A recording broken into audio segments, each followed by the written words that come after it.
Жалобат мэрия просмотрела мою историю и так и мне ничего не ответила, ничего не сказали мне, что делать, куда идти, где мне взять эту гумпомощь для ребенка. Я не прошу для себя, я прошу для своего ребенка, потому что я в связи с этим карантином осталась без работы.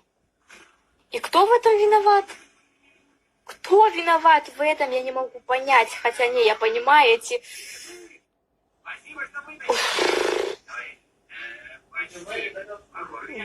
Ага. Поэтому, когда у меня будет возможность, когда все это прекратится, я уеду нахрен отсюда. Я уеду с этого Кыргызстана вонючего. Эти киргизы вонючие.